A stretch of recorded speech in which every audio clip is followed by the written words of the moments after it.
വെച്ചു പൊറപ്പിക്കേണ്ടതില്ല, പടിയടച്ച പിണ്ടം തന്നെ വെക്കണം. അതാണ് നല്ലത്. കോൺഗ്രസിൽ ഒരു കുടിയിറക്കൽ നടന്നിരിക്കുകയാണ്.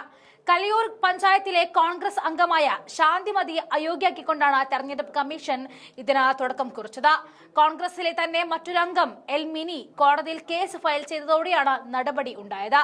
പഞ്ചായത്തിൽ നടന്ന അവിശ്വാസ പ്രമേയത്തിൽ കൂറുമാറി CPIM-ന് അനുകൂലമായി വോട്ട് ചെയ്തതിന് പിന്നാലെയാണ് മിനി കോടതിയെ സമീപിച്ചത്. വൈസ് പ്രസിഡന്റും Vallamkode ward അംഗവുമായിരുന്നു ശാന്തിമതി. Kaliyoor BJP ഭരണസമിതിക്കെതിരെ CPIM കൊണ്ടുവന്ന അവിശ്വാസ പ്രമേയത്തിന് അനുകൂലമായിട്ട് ശാന്തിമതിയും BJP-യിലെ പൂങ്കുളം വാർഡിലെ സുധർമ്മയും കൂറുമാറി വോട്ട് ചെയ്യുകയായിരുന്നു. 21 അംഗമുള്ള പഞ്ചായത്തിൽ 11 പേരുടെ പിന്തുണയാണ് അവിശ്വാസ പ്രമേയത്തിന് CPIM-ന് ലഭിച്ചത്.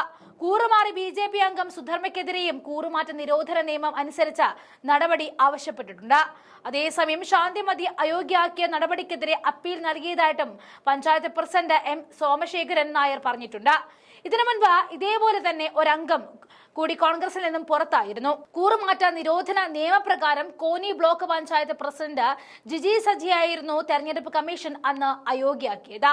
കോൺഗ്രസ് അംഗമായ ജിജി സജി LDF-ലേക്ക് കൂറുമാറിയാണ് ബ്ലോക്ക് പഞ്ചായത്ത് പ്രസിഡന്റായത്.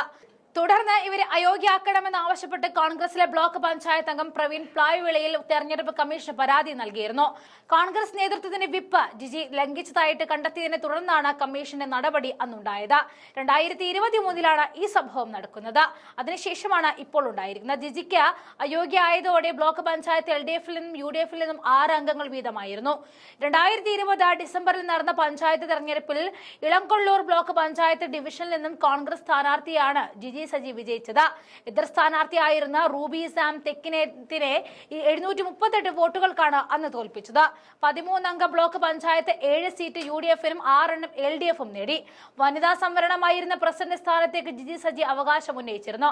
കോൺഗ്രസ് കോന്നി ബ്ലോക്ക് കമ്മിറ്റിയും UDF മണ്ഡലം നേതൃത്വവും തണ്ണിത്തോട് ഡിവിഷനിൽ നിന്നുമുള്ള MV അമ്പിളിയെ പ്രസിഡന്റായി നിശ്ചയിച്ചിരുന്നു. ഇതോടെ UDF നേതൃത്വമായി അകന്ന ജിജി 2021 ജൂലൈ 22-ന് LDF കൊണ്ടുവന്ന അവിശ്വാസ പ്രമേയത്തെ പിന്തുണച്ചു. ഇതോടെയാണ് UDF-ന് ഭരണം നഷ്ടപ്പെട്ടത്. 2021 ഓഗസ്റ്റ് 25-ന് LDF പിന്തുണയോടെ ജിജി സജി ബ്ലോക്ക് പ്രസിഡന്റായി. കോൺഗ്രസിന്റെ പരാതിയിൽ 2 മാസം മുൻപേ കമ്മീഷൻ സാക്ഷി വിസ്താരം പൂർത്തിയാക്കിയതാണ്. കാലുമാറുന്നവരെ കൂടി നിർത്തുന്ന ചരിത്രം കോൺഗ്രസിനില്ല. രാജിവെച്ച പാർട്ടി വിടുന്നതിനേക്കാൾ എത്രയോ അന്തസ്സുകെട്ട പണിയാണ് വേലി തന്നെ വിളവ് തിന്നുന്ന പരിപാടി. തോന്നിവാസം തന്നെയാണ്. കോൺഗ്രസ് കസേരയിൽ നിന്നിട്ട് വോട്ട് മാറ്റിക്കുത്തുക എന്നൊക്കെ പറയുന്നത് നെറികേടിന്റെ രാഷ്ട്രീയമാണ്.